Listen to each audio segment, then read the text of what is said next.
Picture this. Winds so fierce they can reach 200 kilometers per hour. A wilderness so vast it spans over 1 million square kilometers of untamed land. Here, animals have spent millions of years adapting to some of Earth's most brutal conditions, while ancient glacial rivers continue their relentless work of carving through towering mountains. Welcome to Patagonia, our planet's last wild frontier. But here's the thing, it's vanishing faster than you might imagine.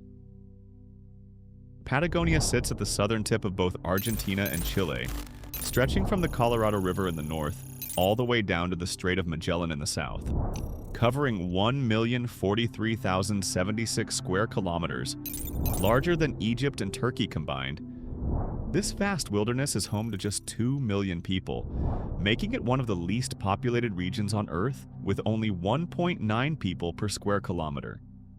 The towering Andes mountain range forms a natural barrier between the Argentine and Chilean sides, with Cerro Fitzroy standing as the highest peak at 3,405 meters. These mountains don't just divide the landscape, they fundamentally shape the climate and ecosystems of the entire region. The Argentine side is characterized by vast steppes and arid plateaus, while the Chilean side receives more moisture, featuring temperate forests and deep fjords. This geographical diversity creates remarkably varied ecosystems within a single region. Patagonia's climate is nothing if not extreme. This cold continental region experiences dramatic seasonal swings. Summer temperatures hover around 14 degrees Celsius, while winter can plummet to 2 degrees Celsius below zero. But the real story here is rainfall. The eastern regions are practically deserts, receiving just 200 millimeters annually, while the western areas are drenched with up to 3,000 millimeters. Yet none of this compares to Patagonia's defining feature, the wind.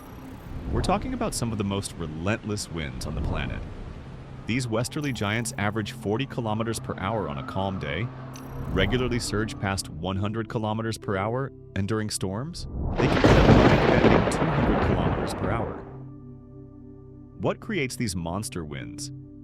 Patagonia sits right in the path of the Roaring Forties, a latitude where low atmospheric pressure creates a permanent wind highway around the globe. Add the towering Andes Mountains, which compress and turbocharge these winds like a massive natural wind tunnel, and you get Patagonia's signature weather phenomenon. There's a local saying that perfectly captures life here. In Patagonia, the wind never stops. It only takes short breaks. These brutal conditions haven't just shaped the landscape, they've forged entirely unique ecosystems and remarkably resilient human cultures.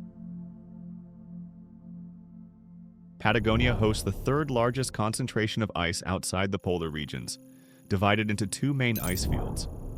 The northern ice field covers 4,200 square kilometers, while the larger southern ice field spans 16,800 square kilometers. These fields contain 48 major glacial rivers, with Argentina's Perito Moreno being the most famous, stretching 30 kilometers long, 5 kilometers wide, and up to 170 meters thick. It towers 70 meters above the water. Unlike most glaciers worldwide, Perito Moreno exists in a state of equilibrium, sometimes advancing, sometimes retreating. Every 4 to 5 years, the glacier advances across Argentino Lake, forming a natural dam.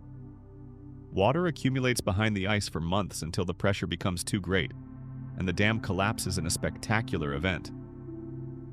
Ice chunks the size of buildings crash into the water with sounds that can be heard for kilometers. However, most other glacial rivers are retreating rapidly.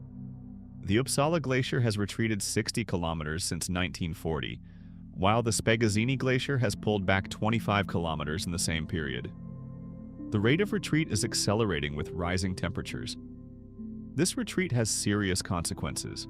These glacial rivers are the source of fresh water for the region, feeding the Santa Cruz, Baker, and Pascua rivers that support ecosystems, agriculture, and cities. The retreat of glacial rivers threatens the water security of the entire region. In this land of extremes, life doesn't just survive, it thrives in the most spectacular ways. Patagonia's diverse ecosystems create a natural theater where some of the planet's most remarkable creatures have evolved their own survival strategies. Meet the guanaco, Patagonia's largest wild mammal and quite possibly one of nature's most successful desert survivors. These camel relatives, ancestors to the domesticated llama, are built for this harsh world. At 120 kilograms and 2 meters long, they roam in herds of 10 to 30. And here's the kicker: they can survive weeks without a single drop of water. But guanacos aren't just survivors, they're ecosystem engineers. Their constant grazing keeps shrublands in check. Their dung fertilizes the sparse soil, and they serve as the primary prey for Patagonia's apex predator, the elusive puma. The Andean condor is Patagonia's symbol, the world's largest flying bird with a wingspan reaching 3.3 meters and weighing 15 kilograms. It soars at altitudes up to 5,000 meters, using thermal currents to fly for hours without flapping its wings. The condor is a scavenger that plays a vital role in environmental cleanup. It can spot carrion from 15 kilometers away. It lives up to 70 years and doesn't reproduce until age 6. Females lay only 1 egg every 2 years. Patagonia's coasts include important marine reserves. Argentina's Valdez Peninsula is a UNESCO World Heritage Site that hosts the largest breeding colony of southern right whales outside Antarctica. These whales can reach 18 meters in length and weigh 80 tons. They come to the shallow waters to mate and give birth between June and December. They can be observed from the shores as they play and leap with their calves. The region also contains the world's largest colony of Magellanic penguins. More than 1 million pairs breed in Punta Tombo, migrating 5,000 kilometers annually to Brazil for feeding before returning to breed. Patagonia is a sparsely populated region with a density of 1.9 people per square kilometer. Most inhabitants live in small towns along the coast or in river oases. The economy depends on livestock farming, tourism, hunting, and fishing. The gauchos are the traditional cattle herders of Patagonia, managing livestock on massive ranches called estancias. The largest of these ranches covers 200,000 hectares, larger than Luxembourg. The gauchos live a relatively nomadic life, spending weeks on horseback moving herds across the ranges. They depend on horses for work and transportation, and their skills in horsemanship and livestock herding are legendary. Gaucho culture includes unique traditions in food, music, and clothing. They drink mate, a traditional herbal tea, and eat asado, meat grilled over open fires. They wear ponchos for protection from wind and cold. Patagonian towns are small and isolated. El Calafate in Argentina, the gateway to the glaciers, has 22,000 inhabitants. Puerto Natales in Chile, the base for exploring Torres del Paine, has 19,000 residents. These towns depend on adventure tourism, providing services for hikers, climbers, and photographers. The streets are filled with outdoor gear shops and restaurants serving local lamb and fresh fish. Transportation in Patagonia is a major challenge due to vast distances and few roads. Route 40, Argentina's main highway, stretches 5,000 kilometers from north to south, most of it unpaved and requiring sturdy vehicles. Tourism is an important economic sector in Patagonia, with 1 million visitors annually, mostly from Europe and North America. Adventure tourism is most popular, including hiking, climbing, kayaking, and wildlife watching. Torres del Paine National Park in Chile receives 250,000 visitors annually, famous for its dramatic granite peaks and turquoise lakes. It offers hiking trails ranging from 1 day to a full week. Los Glaciers National Park in Argentina receives 600,000 visitors annually, featuring the Perito Moreno Glacier and dozens of other glacial rivers. It offers boat trips and ice walking excursions. Tourism provides 50,000 jobs in the region, but puts pressure on the fragile environment. Governments apply restrictions on visitor numbers and require permits for sensitive areas. Agriculture is another important economic sector.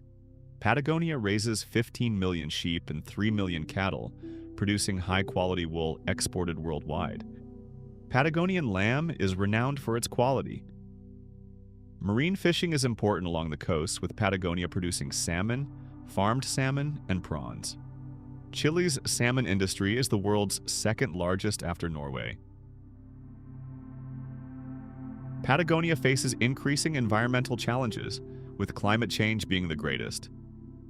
Temperatures are rising faster than the global average, and rainfall patterns are changing, affecting ecosystems.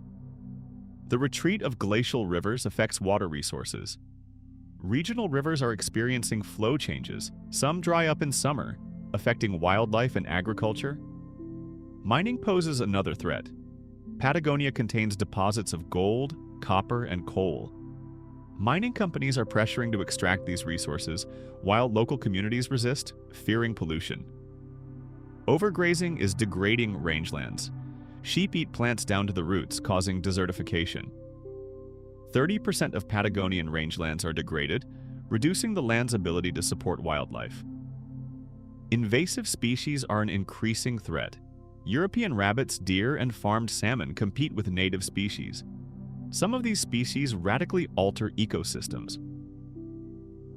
Patagonia's future depends on balancing conservation and development.